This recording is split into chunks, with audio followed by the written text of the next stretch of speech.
ആദിലയ്ക്ക് പറയാനുള്ള ഒരുപാട് കാര്യങ്ങൾ, അതായത് അനുമോൾക്കെതിരെ പറയാനുള്ള ഒരുപാട് കാര്യങ്ങൾ ആദില പറയാതെ പോയതിലുള്ള വിഷമത്തിലിരിക്കുകയാണ് ഇവിടെയുള്ള സകല ആൾക്കാരും.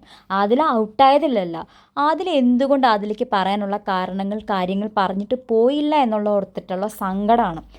ആദില അവിടെ ഡബിൾ സ്റ്റാൻഡ് കളിച്ചു. ആദില ഫസ്റ്റ് ഓഫ് ഓൾ അനുമോൾക്കിട്ട് പണി കൊടുത്തു. അനുമോൾ പറഞ്ഞോ പറഞ്ഞില്ലയോ എന്ന് നമുക്കറിയാത്തൊരു കാര്യം, ഇതുവരെ അത് വിസിബിളായിട്ട് എങ്ങും കാണിച്ചിട്ടില്ല, ലൈവിലൊന്നും കാണിച്ചിട്ടില്ല. ആ കാര്യം ആദിലയ്ക്കൊരു അവസരം കിട്ടിയപ്പം എന്തോ ഒരു മുഹൂർത്തത്തിൽ അനുമോളുടെ PR ഭയങ്കര സ്ട്രോങ് ആണെന്നൊക്കെ കേട്ട് കഴിഞ്ഞപ്പോൾ വിഷമം കൊണ്ടായിരിക്കും അപ്പം തന്നെ പുള്ളിക്കാരത്തി ശൈത്യയുടെ അടുത്ത് കാര്യം പറഞ്ഞു. അനുമോളുടെ PR-ൻ്റെ നമ്പർ എനിക്ക് തന്നു, കൂടാതെ അക്ബറിനെ ഡൗൺ ആക്കാൻ വേണ്ടി ശ്രമിച്ചു എന്നുള്ള രീതിയിലൊക്കെ ശൈത്യയുടെ അടുത്ത് പറഞ്ഞു.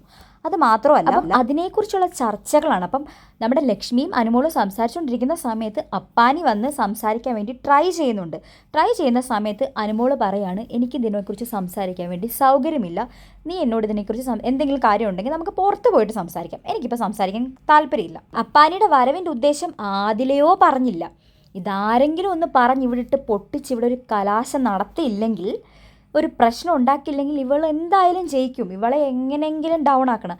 അതിനുവേണ്ടി അപ്പാനി ഇങ്ങനെ നടക്കുകയാണ്. ആ ഒരു ഇത് കിട്ടിയ സമയം തൊട്ട് അപ്പാനി ഇങ്ങനെ ഓടി നടക്കുക, അനുമോളെ ബ്ലാക്ക് മെയിൽ ചെയ്തുകൊണ്ട്. ഇപ്പം നൈസായിട്ട് വന്ന് വിളിക്കുക, എന്തായാലും ആദില പോയി, ഇനിയിപ്പോൾ ഇത് ആരാ പറയാനുള്ളത്. അപ്പം ഞങ്ങൾക്ക് കുറച്ച് പേർക്ക് ഇതിനെക്കുറിച്ച് ചോദിക്കാനുണ്ട് എന്നുള്ള രീതിയിൽ അപ്പാനി വിളിക്കുമ്പോൾ അനുമോൾ പറയണം, എനിക്ക് വരാൻ പറ്റത്തില്ല, ബിക്കോസ് എനിക്ക് കുറച്ച് മെൻ്റൽ പീസ് വേണം.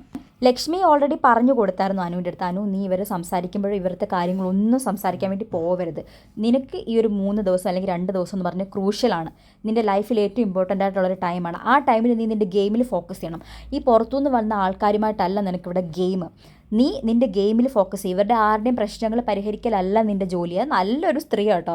അവർ കുറേ കാര്യങ്ങൾ അനുവിന് പറഞ്ഞ് മനസ്സിലാക്കി കൊടുക്കുന്നുണ്ട്. വ്യക്തതയുള്ളൊരു സ്ത്രീ. അവർ വളരെ പേഴ്സണൽ എന്നൊക്കെ പറഞ്ഞിട്ട് അപ്പാനി വന്നിട്ട് അനുമോളെ പറ്റത്തില്ല എന്ന് പറഞ്ഞ് വിട്ടു. അങ്ങനെ അപ്പാനി തിരിച്ചു പോയിട്ടുണ്ട്. ഇനിയിപ്പോൾ എന്തെങ്കിലും നടക്കുമോ എന്നുള്ളത് നമുക്ക് രാത്രി നോക്കാം.